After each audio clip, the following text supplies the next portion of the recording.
ఎందుకో తెలియదు, మనం ఎవరినైతే ఎక్కువ ప్రేమిస్తామో వాళ్ళే మనల్ని ద్వేషిస్తూ ఉంటారు.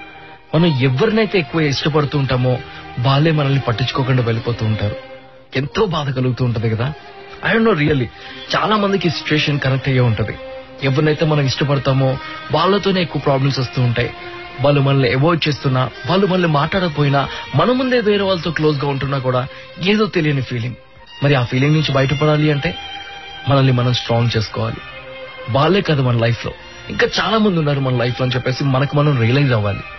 ఎస్, ఎప్పుడైతే నువ్వు రియలైజ్ అవ్వో ఆ పర్సనే కాదు ఇంపార్టెంట్ నా లైఫ్ లో, నా లైఫ్ నాకు ఇంపార్టెంట్, నా హ్యాపీనెస్ నాకు ఇంపార్టెంట్, వేరే వాళ్ళ వల్ల నేను ఎందుకు బాధపడాలి, నాతో ఉన్న వాళ్ళతో నేను హ్యాపీగా ఉంటాను, నన్ను ఇష్టపడే వాళ్ళతో నేను మూవ్ ఆన్ అవుతాను అనే రియలైజేషన్ కలిగిందనుకోండి, ఆ పాజిటివ్ యాటిట్యూడ్ నీలోకి వచ్చిందనుకోండి, ఎలాంటి ప్రాబ్లం వచ్చినా కూడా అస్సలు ఫరక్ పడదు తెలుసా.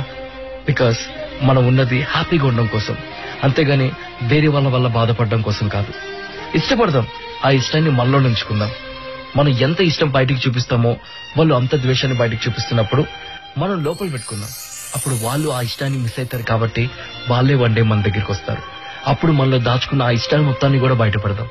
దెన్ దే రియలైజ్ ఎగ్జాక్ట్ గా ఇప్పటిదాకా వాళ్ళు ఏం మిస్ అయ్యారు లైఫ్ లో అని చెప్పేసి. House it?